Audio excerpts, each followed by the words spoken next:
तो दर्शकों देखते देखते मई का महीना खत्म होने के कगार में है और जून का महीना जल्दी शुरू होगा और हम ये जरूर जाने जाएंगे कि जो आने वाला जून का महीना हम सब के लिए कैसा रहेगा। जो भी ग्रह गोचर की स्थिति बनेगी उसका क्या प्रभाव हमारे जीवन में देखने को मिलेगा। तो हमारी मासिक राशि परिदृश्य श्रृंखला में हमने अब तक आपको 10 राशियों के बारे में बता चुके हैं और ये भी लगभग हम आखिरी पड़ाव में पहुंच चुके हैं। तो आज की इस वीडियो में चर्चा करेंगे कुंभ राशि के बारे में, यानी कुंभ राशि जातकों के लिए कैसा रहने वाला है जून का महीना, क्या प्रभाव आपको अपने जीवन के प्रत्येक क्षेत्र में, फिर वो चाहे आपका स्वास्थ्य हो, आपका पर्सनल लाइफ क्यों ना हो, शिक्षा और करियर क्यों ना हो, कार्य क्षेत्र का माहौल क्यों ना हो, व्यवसाय बिजनेस क्यों ना हो, प्रेम संबंध और विवाहित जीवन के लिए कैसा रहने वाला है जून का महीना। साथ ही कुछ उपाय भी बताएंगे आपको। तो दर्शकों वीडियो के अंत तक आप जरूर बने रहें। हरे कृष्ण दर्शकों, वैदिक एस्ट्रो केंद्र में आपका स्वागत है। मैं ज्योतिष आचार्य पूजा। तो कुंभ राशि वाले अपनी जन्म राशि या लगन के अनुसार देख सकते हैं जो ग्रह गोचर की स्थिति बनने जा रही है वो इस प्रकार है। लगन में राहु गोचर कर रहे हैं और सप्तम भाव में केतु गोचर कर रहे हैं। तृतीय भाव में लग्न शनि गोचर कर रहे हैं, तो तृतीय भाव में शुक्र मेष राशि में गोचर कर रहे हैं। सूर्य के साथ बुध गोचर कर रहे हैं आपके चतुर्थ भाव में और बृहस्पति आपके पंचम भाव में गोचर कर रहे हैं। मंगल आपके छठे भाव में गोचर कर रहे हैं। तो ये जो स्थिति बन रही है थोड़ी सी ये क्लियर कट दिखा रही है कालसर्प दोष की। तो सबकी कुंडली में लगभग यही दोष बन रहा है क्योंकि ये परिवर्तन होने में थोड़ा समय लगेगा।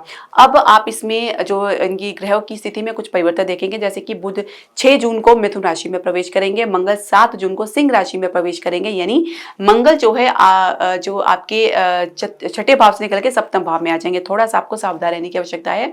सूर्य राशि परिवर्तन करेंगे 15 जून को मिथुन राशि में आ जाएंगे, यानी आपके पंचम भाव में आ जाएंगे। बृहस्पति और बुध के साथ इनकी युति रहेगी।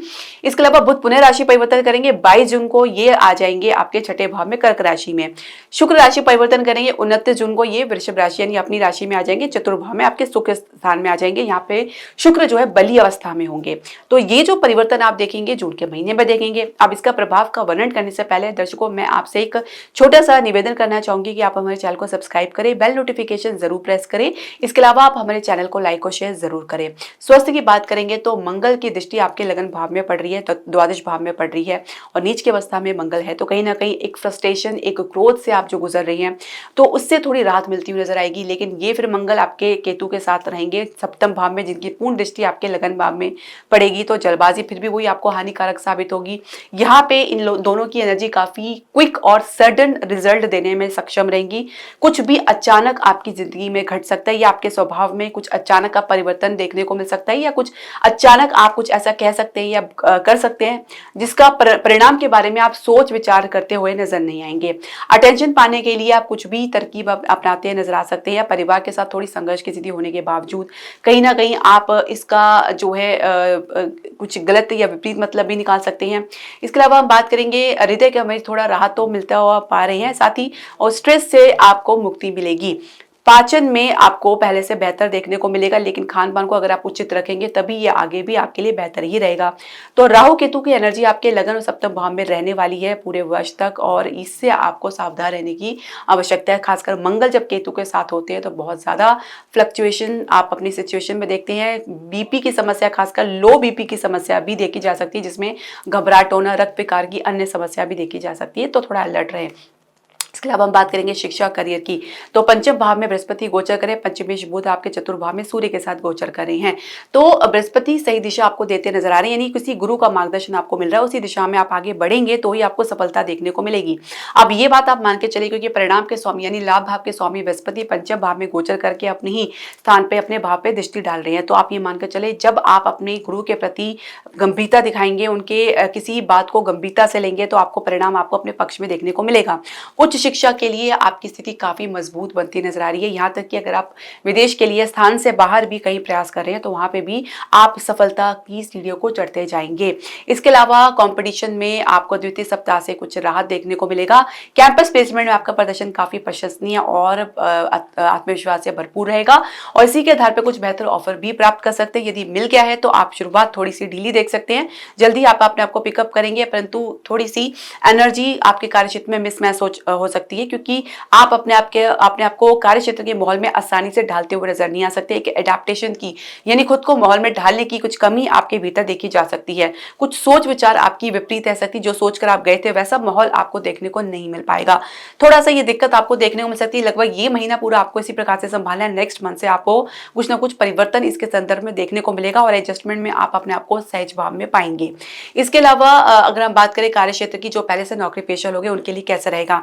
दशम भाव के स्वामी मंगल जो है छठे भाव में गोचर करे नीच अवस्था में, और दशम भाव के स्वामी केतु को भी माना जाता है जो आपके सप्तम भाव में गोचर करे। अब इन दोनों की युति बनेगी 7 जून को सप्तम भाव में।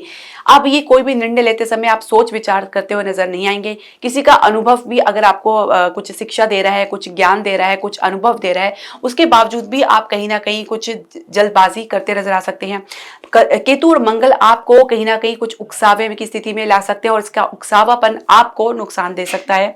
और कुछ भी बिना विचारे बोलना या बिना मतलब के अपनी बयानबाजी देना आपको किसी खतरे में या किसी समस्या में डाल सकता है।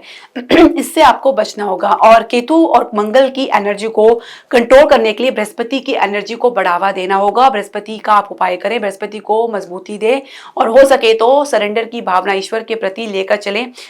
अगर परिस्थिति कुछ बिगड़ रही है, कुछ आपके विपरीत जा रही है, तो थोड़ा समय लेकर ऑब्जर्व करने का प्रयास करें, बजाय इसके कि अपनी तरफ से हथियार उठा के उसको डिफेंस करने का प्रयास करें।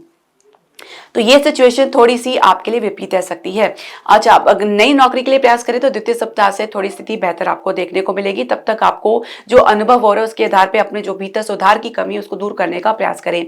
इसके अलावा व्यवसाय बिजनेस की बात करेंगे तो केतु कहीं ना कहीं खलल डालने का प्रयास कर रहा है। सप्तम भाव में गोचर करके, सप्तमेश सूर्य आपके चतुर्भाव में गोचर कर रहे हैं। प्रॉपर्टी से, घरेलू उद्योग से आपको एक स्थिति मजबूत बनती तो नजर आ रही है, लेकिन नए निवेश के लिए या अपने व्यवसाय को आगे बढ़ाने के लिए कुछ भी दिशा मिलती हुई नजर नहीं आ रही। कुछ संकुचित परिणाम के कारण आप अपने किसी नए निवेश को लेकर या बिजनेस के विस्तार को लेकर कुछ खास कॉन्फिडेंट महसूस नहीं कर पाएंगे। शेयर मार्केट में लगातार संघर्ष तो जारी रहेगा, लेकिन स्थिति जो है वो एक स्टेबल भी बनती हुई नजर आएगी।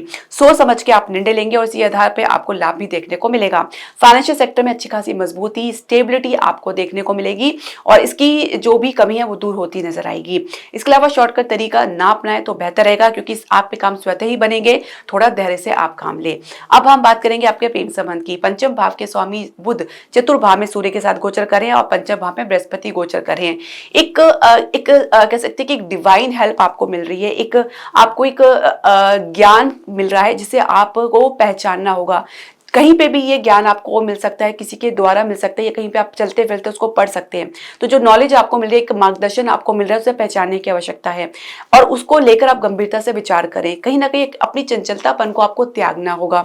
अपनी बात को रखना, अपने ही इमोशंस को समझना आपके लिए थोड़ा सा मुश्किल भरा हो सकता है, क्योंकि एक संबंध में दोनों को म्यूचुअल कोऑपरेशन के साथ चलना होता है। तो वहीं आपकी लिमिटेड सोच या एक तरफा सोच आपको अकेला छोड़ सकती है। सूर्य के साथ बुध का होना कहीं ना कहीं आप अपनी ईगो को बहुत ज्यादा जो कह सकते हैं बूस्ट करते नजर आ सकते हैं। अपनी ईगो को बहुत ज्यादा आगे लेकर आ सकते हैं और यही एक वजह हो सकती है कि ये आपको किसी प्रकार के एडजस्टमेंट में लाने नहीं देगा। देखिए, बिना कोऑपरेशन के, बिना एडजस्टमेंट के कोई भी रिश्ता नहीं पनपता है।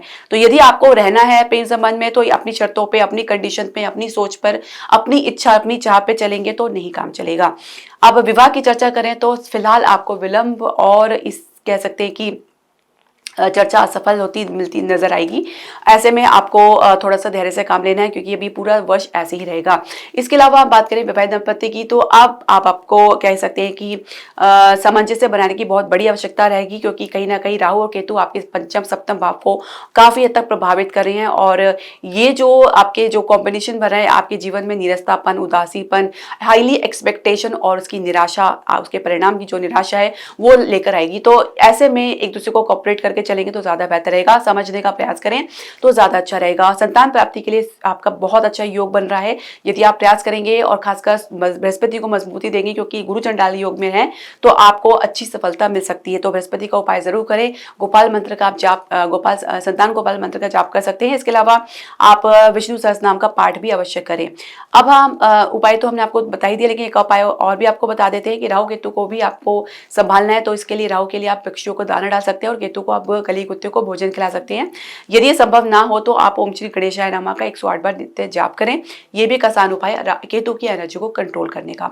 तो दर्शकों, आपके जो भी क्वेश्चन, सजेशन या क्वेरी आप हमारे कमेंट बॉक्स में जरूर डालें। हरे कृष्णा।